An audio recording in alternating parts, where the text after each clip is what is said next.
Parfait, merci pour votre introduction. Alors effectivement, 20 minutes pour couvrir un sujet où on pourrait tenir une matinée.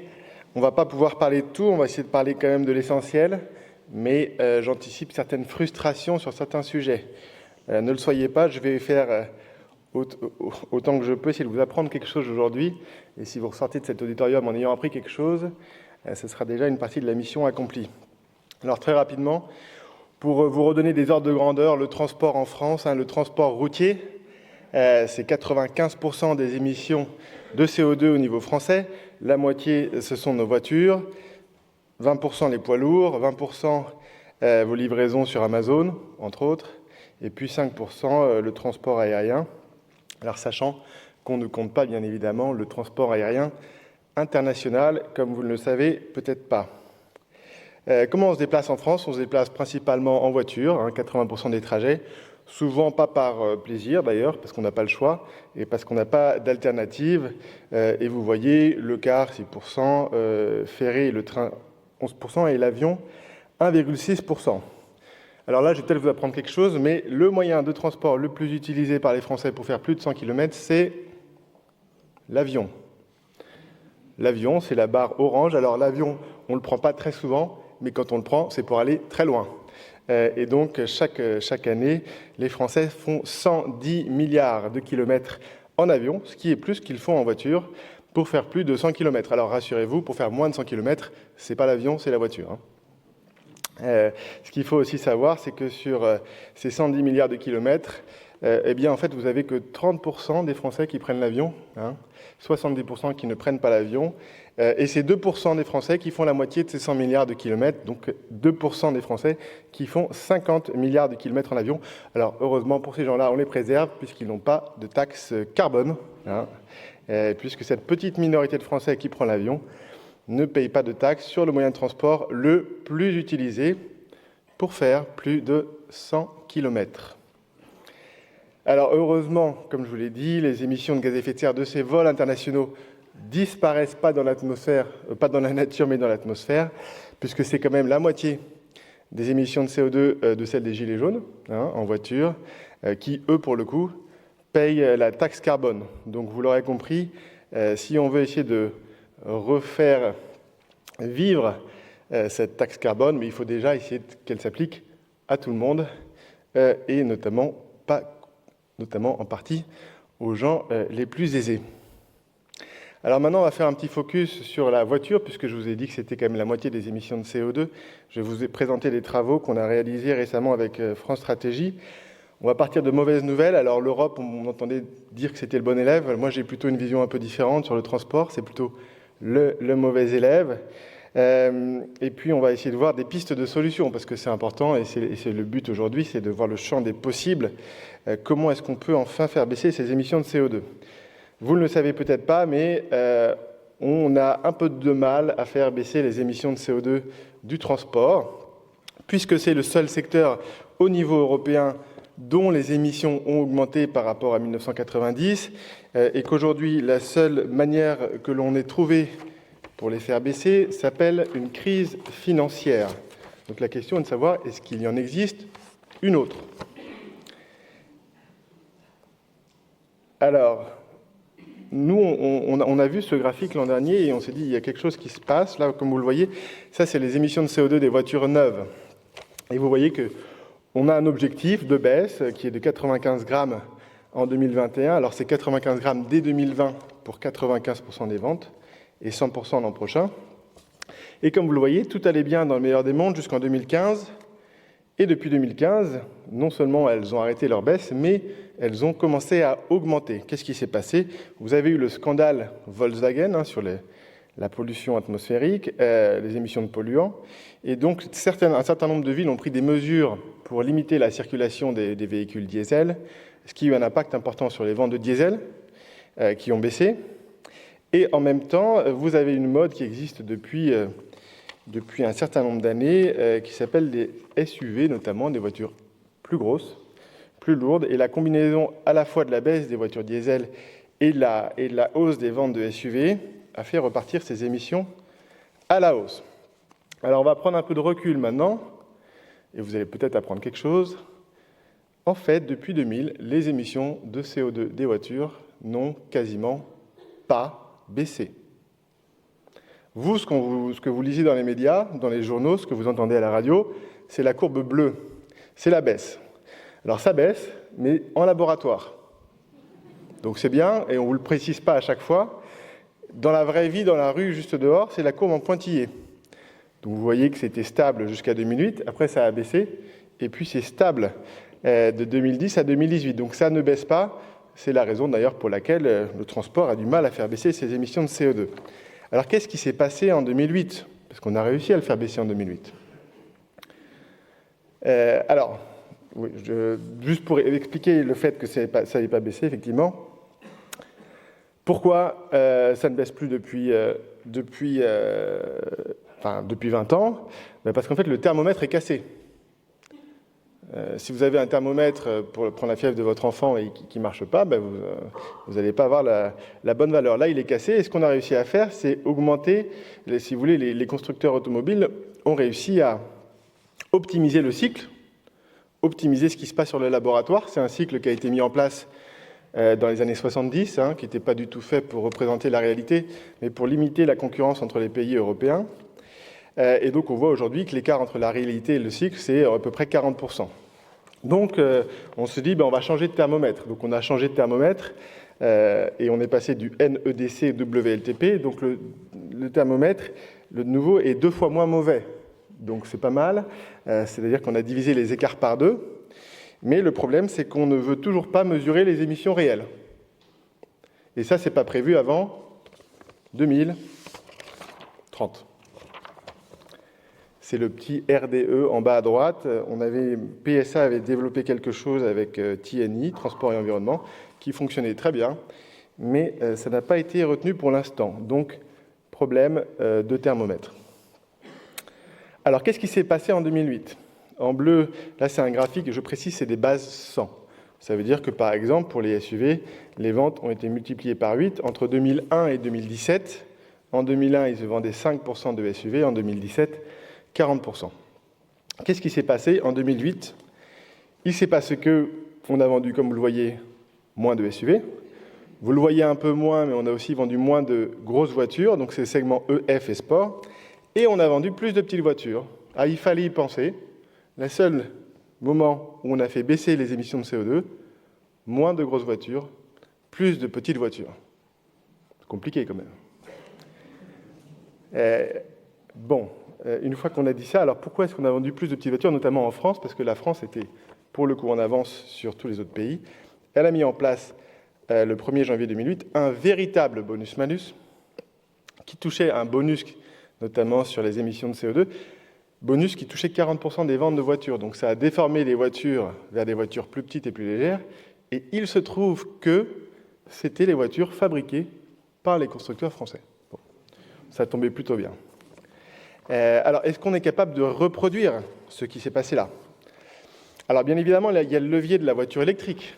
Vous en avez tous entendu parler. Développement exponentiel de la voiture électrique. Alors, exponentiel, oui, mais en partant de zéro. Donc, on est aujourd'hui à 2,5%. Je pense qu'en Europe, on sera à 3%.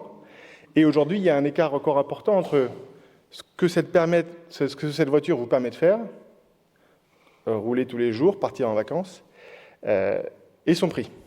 Et donc aujourd'hui, le seul pays où il s'en vend beaucoup par rapport aux ventes, c'est la Norvège.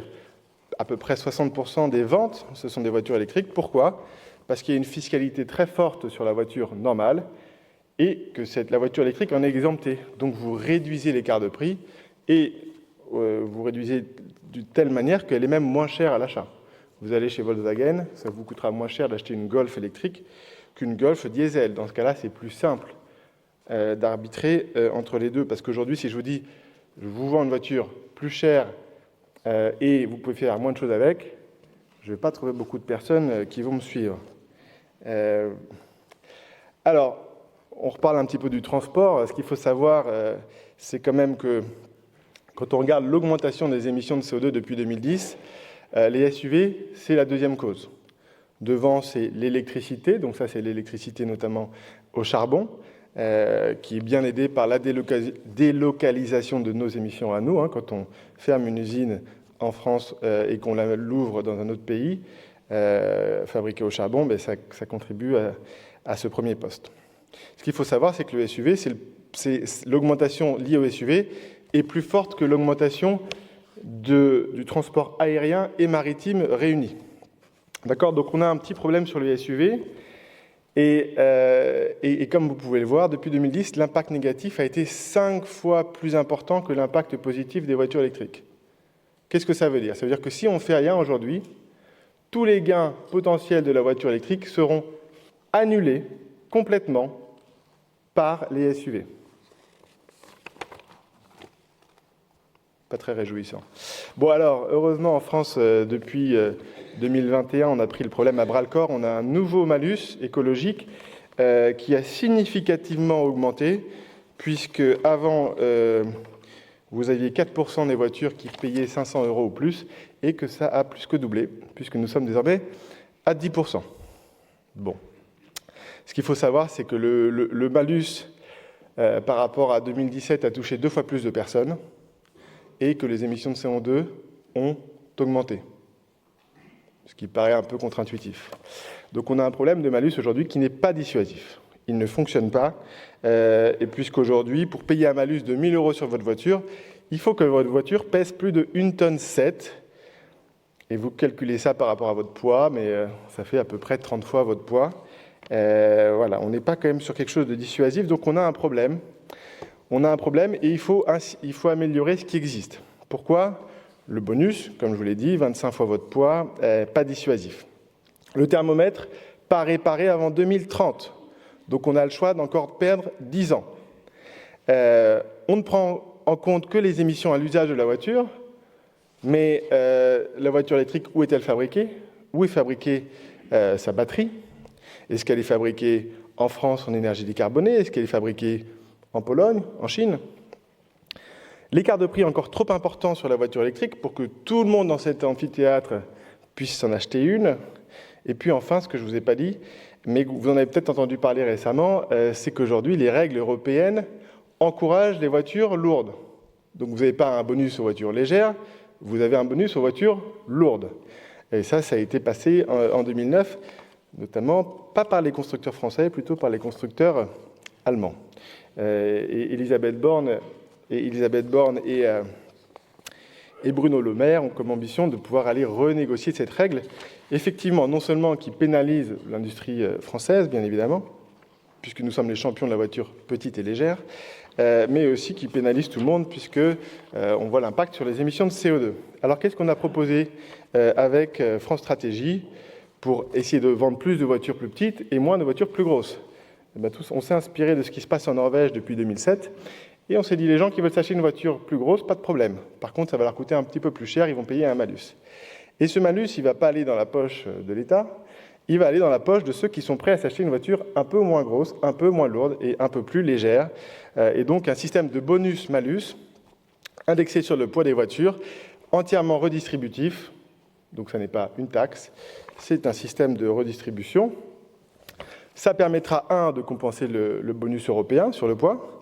2, ça permettra de renforcer ce bonus-malus français qui n'est plus dissuasif, qui était efficace en 2008, mais qui ne l'est plus aujourd'hui. Ça permettra d'améliorer le thermomètre. Je ne sais pas si vous avez déjà essayé d'optimiser votre balance, mais c'est beaucoup plus dur d'optimiser une balance qu'un test d'homologation. Les marges de manœuvre sont nulles. Ça reste un bon proxy aussi parce qu'aujourd'hui, la voiture électrique, on vous dit, c'est 0 émission. Mais ça ne prend pas en compte les émissions de l'électricité. Alors en France, c'est limité, mais en Allemagne, c'est un peu différent. Et ça ne prend pas en compte la fabrication. Et donc le poids prendrait en compte tout le cycle de vie de cette voiture-là. Et enfin, cette fiscalité au poids permettrait de réduire le différentiel entre la voiture électrique et thermique pour que les gens puissent s'acheter des voitures électriques et de préférence des voitures légères. Alors quand on a proposé ça, on nous a dit « oui, mais les familles nombreuses, qu'est-ce que vous faites ?» Oui, mais les voitures électriques, elles sont lourdes, elles ont toute une batterie. Alors bien sûr, les voitures électriques et hybrides rechargeables seraient exemptées, sauf si elles pèsent plus de 2 tonnes, puisqu'elles ne sont plus, à mes yeux, dans la catégorie des voitures, mais plutôt des tanks. Et donc, on imagine bien qu'un tank électrique n'est pas forcément efficace, et avec un gain environnemental limité. Les familles nombreuses, rassurez-vous, alors je vais faire perdre beaucoup d'argent à l'État dans la minute qui vient, mais sachez que vous avez déjà le droit à une minoration qui peut s'élever donc à presque 10 000 € si vous avez une famille nombreuse par rapport à votre malus. Donc si vous avez aujourd'hui 60 grammes, famille nombreuse, 20 grammes par enfant, vous pouvez vous acheter une voiture à 180 grammes pour le prix d'une voiture de 120. Et donc, alors je ne suis pas sûr que ce soit rétroactif, dépêchez-vous si vous venez d'en acheter une, mais pas de raison qu'on touche à ça et d'imposer aux familles nombreuses de rouler en Renault Twingo, ça n'est pas le projet. Et puis enfin, les voitures hybrides rechargeables qui sont une solution intéressante puisque vous pouvez rouler 80% du temps en électrique et partir en vacances avec. Le problème, c'est que les gens ne les chargeaient pas aujourd'hui, notamment les voitures de société. Donc nous, ce qu'on propose, c'est d'indexer la fiscalité sur le taux d'utilisation. Donc vous avez une voiture de société, vous devez payer 5 000 € par an. Si vous roulez 80% du temps électrique, ce ne sera pas 5 000, ce sera 1 000. Et aujourd'hui, on a les moyens de vérifier ça de manière très facile et très efficace. Alors, je vous en ai parlé, on a aussi un petit problème sur la fabrication de cette voiture électrique. Comme vous le savez peut-être, la fabrication de la batterie consomme autant d'énergie que la fabrication de la voiture elle-même. Donc il faut faire un petit peu attention où on fabrique ces voitures. Alors certains d'entre vous ont peut-être une Renault Zoé dans cette salle. Renault Zoé? Bon, personne. C'est dommage, j'ai pas pris de risque, c'est la voiture la plus vendue en France électrique. La Renault Zoé, c'était 20 000 voitures vendues en 2019. Bon, ce qu'il faut savoir, c'est que si demain vous voulez vous acheter une Renault Zoé, comme peut-être, il me semble que c'est Elisabeth Borne ou Anne Hidalgo qui roule en Renault Zoé, eh bien sa batterie ne sera pas fabriquée en France. Elle sera fabriquée en Pologne, à 80% au charbon. Et donc aujourd'hui, mais vous aurez quand même le droit à 6 000 € pour pouvoir vous acheter ces voitures. Et donc en fait, aujourd'hui, la France subventionne à hauteur de plus de 100 millions d'euros, 6 000 fois 20 000, l'industrie polonaise de fabrication de batteries au charbon. Est-ce que c'est un bon usage de l'argent public ? Je vous laisse répondre à cette question. Très rapidement, il me reste 2 minutes. Je vous montre un peu à quoi ça pourrait ressembler en France, un tel système. Donc on s'est inspiré de la Norvège. Comme on n'est pas encore un État pétrolier et qu'on est un peu moins riche, on l'a décalé vers le bas pour créer un bonus. Vous achetez une voiture qui pèse 700 kg, je vous donne un bonus de 5 000 €. Vous achetez une voiture qui pèse plus de 1,8 tonne, là vous avez un malus de 5 000 €. À l'époque, on l'avait plafonné puisqu'on l'a fait avant le déplafonnage décidé par Bruno Le Maire. Ce que vous voyez, c'est qu'on a 40% de bonus, 40% de malus, une zone neutre.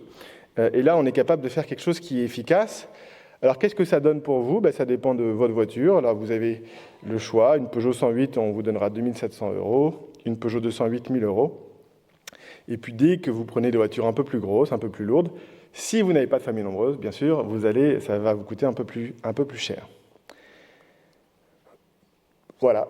Mais je pense que j'en ai fini dans les temps. Et je vous invite en tout cas à aller sur le site de France Stratégie. Vous pourrez découvrir cette note qui fait que 12 pages, dont la moitié de dessin.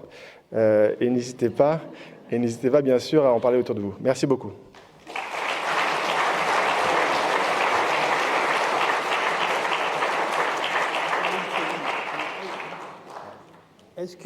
Parce que j'aurais bien aimé vous entendre parler aussi un peu des véhicules à hydrogène et vous ne l'avez pas fait. Est-ce que vous préférez que ce soit quelqu'un d'autre qui en parle ou est-ce que vous voulez que je vous donne 1 ou 2 minutes ? Là, laissez-moi 1 minute. Alors 1 minute. Alors 1 minute pour les véhicules à l'hydrogène. Je mets ma casquette de spécialiste de voitures électriques désormais.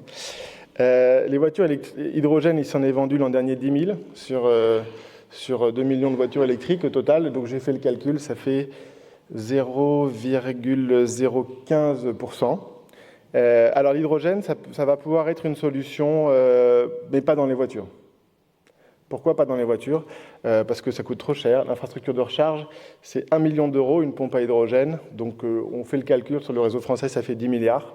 Donc si quelqu'un a 10 milliards pour ça, pourquoi pas ? Mais j'ai peur qu'on ne les trouve pas. L'hydrogène, c'est une solution énergétiquement qui n'est pas efficace.